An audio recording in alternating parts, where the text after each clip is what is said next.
जय Hind my dear students. आप सबका टोटल ज्योग्राफी चैनल में हार्दिक स्वागत है, अभिनंदन है। आइए हम लोग देखते हैं सेमेस्टर 2 के लिए बहुत इंपॉर्टेंट क्वेश्चन। पहला क्वेश्चन है, डियागो गार्सिया द्वीप किस महासागर में अवस्थित है? तो डियागो गार्सिया जो द्वीप है ये बहुत इंपॉर्टेंट द्वीप है और ये हिंद महासागर में स्थित है। दूसरा क्वेश्चन है, मेरियाना गर्त किस महासागर में स्थित है? मेरियाना गर्त प्रशांत महासागर में स्थित है। यह संसार की सबसे गहरी गर्त है और ये बार बार क्वेश्चन पूछा जाता है। इसकी जो गहराई होती है 11,022 मीटर है। क्वेश्चन नंबर 3 है, महासागरीय जल की औसत लवणता प्रति 1000 ग्राम जल में कितनी होती है? तो 35 होती है। चौथा क्वेश्चन, किस महासागर में औसत लवणता सबसे अधिक है? तो अटलांटिक महासागर इसका सही आंसर होगा। आंसर बी, अटलांटिक महासागर, जिसमें औसत लवणता सबसे अधिक होती है। इसमें यानी महासागरीय जल की औसत जो लवणता होती है प्रति 1000 ग्राम जल में इसको निकाला जाता है। क्वेश्चन नंबर 5 कह रहा है कि गहन सागरीय मैदान किस महासागर में सबसे कम है? ये डीप सी प्लेन सबसे कम किस में है? तो अटलांटिक महासागर में। यह लगभग 54% के आसपास है। क्वेश्चन नंबर 6 कह रहा है, किस महासागर में बरमूडा त्रिभुज की अवस्थिति है? तो बरमूडा त्रिभुज अटलांटिक महासागर में है और वो भी अटलांटिक महासागर के उत्तरी अटलांटिक महासागर में इसकी अवस्थिति है।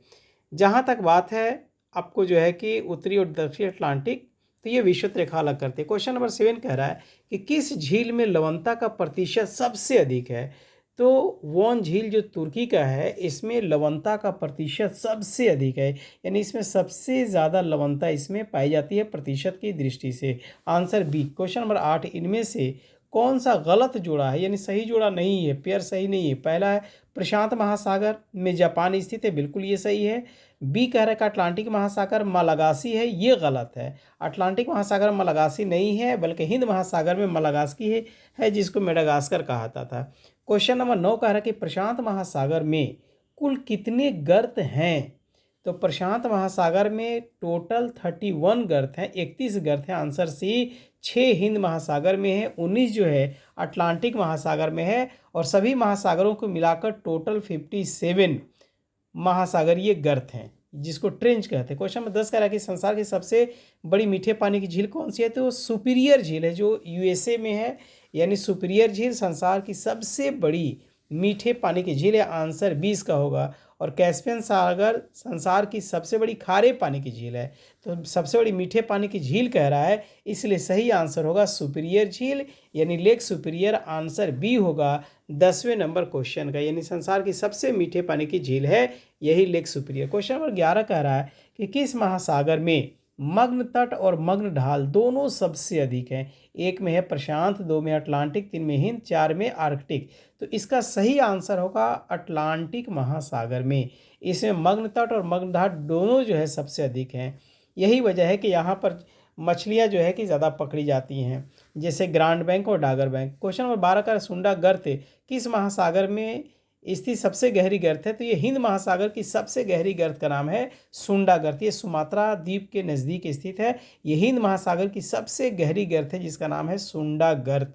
इसी में वाटन गर्त भी स्थित है हिंद महासागर में ही, जबकि प्यूटोरिको अटलांटिक की सबसे गहरी गर्त है और मेरियाना जो है प्रशांत महासागर की सबसे गहरी गर्त है। लेकिन क्वेश्चन नंबर 12 का सही आंसर होगा आंसर सी, यानी हिंद महासागर। क्वेश्चन नंबर 13 कह रहा है कि कोपेन के जलवायु वर्गीकरण के अनुसार एएम किस प्रकार की जलवायु का प्रतिनिधित्व करता है? तो एएम जलवायु एक्चुअली में उष्ण मानसूनी जलवायु का प्रतिनिधित्व करता है। ये क्वेश्चन बहुत इंपॉर्टेंट है और ये उष्ण मानसूनी जलवायु के लिए कोपेन साहब ने एएम जो अक्षर है उसका इस्तेमाल किया था। आंसर होगा इसका सही बी। क्वेश्चन नंबर 14 का है कि बैरोमीटर से क्या मापा जाता है? तो जाहिर सी बात है कि बैरोमीटर से वायु दाब मापी जाती है और जब बैरोमीटर का रीडिंग अचानक गिर जाता है तो ये मान के चलिए कि वो आंधी तूफान का इंडिकेटर होता है। क्वेश्चन नंबर 15 कह रहा है कि इनमें से कौन महाद्वीपीय ध्रुवीय गर्म स्थिर वायु राशि है? तो आपको पता है कि वायु राशियों की कुल संख्या जो है कि 16 है और इसका जो सही आंसर होगा कि महाद्वीपीय, तो महाद्वीपीय का मतलब होता है कॉन्टिनेंटल, पी फॉर पोलर, गर्म का मतलब वार्म और एस स्टेबल का मतलब एस। आंसर बी होगा CPWS। तो ये आज का प्रश्न रहा बहुत बहुत आप सबका जो है कि धन्यवाद। और ऐसे ही मेरे अगले वीडियो को भी ज़रूर देखिएगा आपके एग्ज़ाम के पॉइंट ऑफ व्यू से, लेकिन चैनल को मेरे ज़रूर आप सब्सक्राइब कीजिए, लाइक कीजिए, शेयर कीजिए, प्यारा सा कमेंट कीजिए। Thank you very much. जय हिंद।